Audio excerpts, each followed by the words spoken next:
guys, it's Bro You Whack, and Overwatch is officially getting a Pride event. Now, I've never asked you guys for likes, especially right away at the beginning of the video, but of course, this video is gonna get tons of hate, so if you could try to combat that, that would be much appreciated. Now, in case you guys don't know, there was an Overwatch Pride event that was announced earlier on this month for Season 4, where it was gonna start on June 1st, and we're gonna be still getting that with brand new cosmetic items related to Pride Month and the LGBT community. Specifically, we're gonna be getting a free collection of 15 Pride flags icons and 24 name cards that you can customize your account profile. Now, if you ever played like Valorant or Apex, they did something similar with customizing your profile by giving you the option to have like Pride content, and now Overwatch is finally doing something like that, other than the quote-unquote rainbow icon that they kind of just quietly shoehorned into the game. However, that's not all that's coming with this event. We're also going to see more voice lines with Lifeweaver, but also we're going to see Midtown, the New York map. Also, I wouldn't say redesign on the level of like winter maps like with Kings Row, but we are going to see the flags throughout Midtown replaced with LGBT flags, like with the gay flag, the progress flag, the trans flag, the lesbian flag, all those kind of flags that we've seen in the LGBT community. We're going to see be waved very proudly in a game that of course heavily supports the LGBT community. But there is one final thing that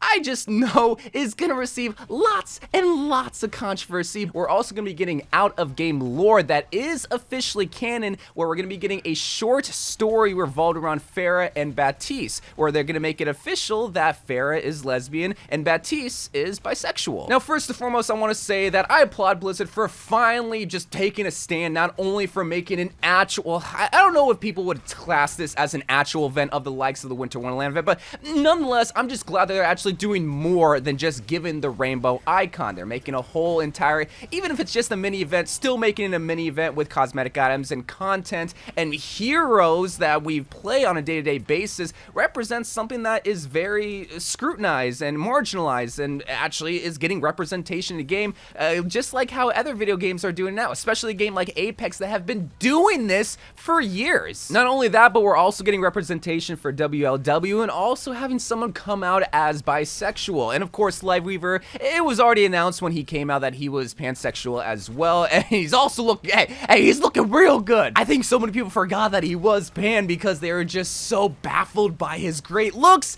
and also his terrible hero kit. Like, hey, I'm gonna support you and everything, but man, you gotta become a better healer, bro. But after hearing all this, a lot of people will be happy, and rightfully so, because getting representation in a game like Overwatch is very important. But then there's obviously gonna be some hatred towards this. Like, we cannot deny that people are gonna be hating on this Pride collection because, well, not only are they bigots, but it's also coming at a time that, you know, PvE just got canceled and they're bringing this. But then we're also gonna get people that is just questioning. It's like, well, why are they making PHARAH gay? Why are they having Baptiste be bisexual? And this is where it's very hard for me as a straight white guy to try to explain all this, because not only am I coming from a place of privilege, but I'm also coming from a place of not truly knowing the scrutiny that someone in the LGBT community would face on a day-to-day life. And I'm trying to act like, oh, I know exactly why. No, I'm not trying to come from that kind of perspective or that position. And of course, I'm going to try to be an ally when it comes to this, but I mainly want you guys to listen to these marginalized groups of people and listen to their voice, because they're the ones that truly matter when it comes to this, and that can best explain from a perspective of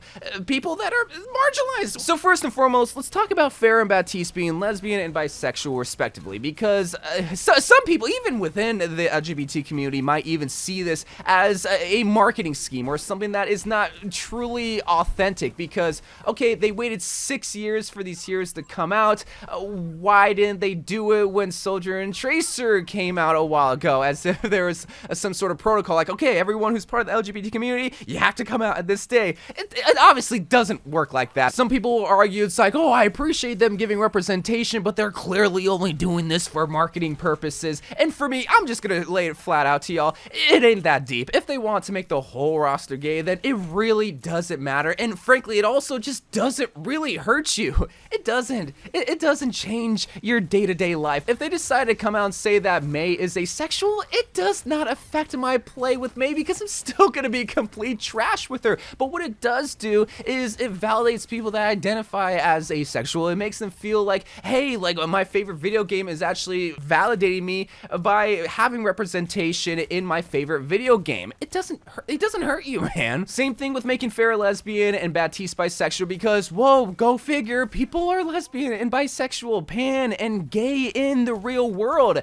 Now, obviously, the next question from the LGBT community is, okay, well, what about like the demisexual? What about the trans representation? Where is there a trans hero that's going to be coming out? You know, there's obviously a lot more representation that could be released either in the form of brand new heroes or in new content. And I guess to be fair, that's what this whole entire Pride event is try to get as much representation as possible. Granted, yes, in very microscopic forms with the player cards and the player icons, but still little representation. I'm not saying it's enough because it would be great to get everybody in the real world to be represented in Overwatch because that's what it's always been like. And that's what I think people also forget about is that was the foundation, the original foundation of Overwatch was that everyone could be a hero, whether you were from India or you were from America or China or Japan. But people are more also than just their ethnicity and where they come from. It's also how they identify sexually, and that's important, you know, because, well, for many not months, for many decades, it's always been scrutinized and marginalized and pushed aside. It's like, no, you're not like equal. And with this kind of stuff, it makes it that. It makes it so that, okay, you are equal. You are no different than us. And that's why this kind of stuff is important to see, because it wasn't years ago that it was kind of the same with race, where it's like, well, no, you're not of equal. But because of so many years of fight, and even, hey, I'll even admit, still to this day, people still view it that sort of way. But seeing stuff like this in video games and in modern media and in sports, and seeing people actually take a stand and have a voice to be able to represent these marginalized groups is important, because if not, then it will always be scrutinized, then it will always be marginalized, and it will never be of equal. And hopefully my terrible, very terrible explanation of many stutters hopefully got the point across as to why this is important and why this is necessary and why it's really cool, man. Like, it's cool. It's just new content. Like, it's not hurting you. It's really not. But even if you're still on the fence about this whole entire event, or shoot, even if you're on the negative side, here's how I'll end the video off. Would you rather people be unhappy or happy?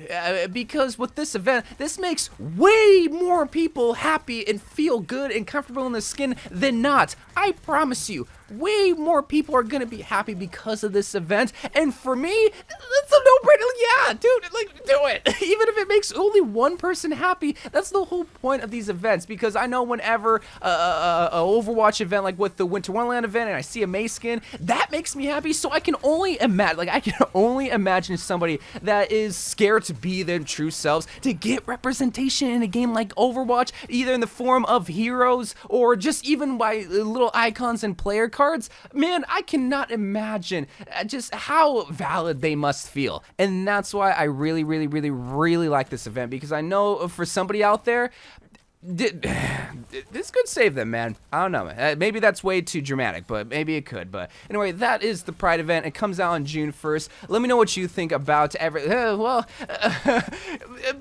to show your support as much as possible, because I know this video might not. But anyway, guys, I love you guys. Thank you guys for watching. More Overwatch 2 videos to come, and bye.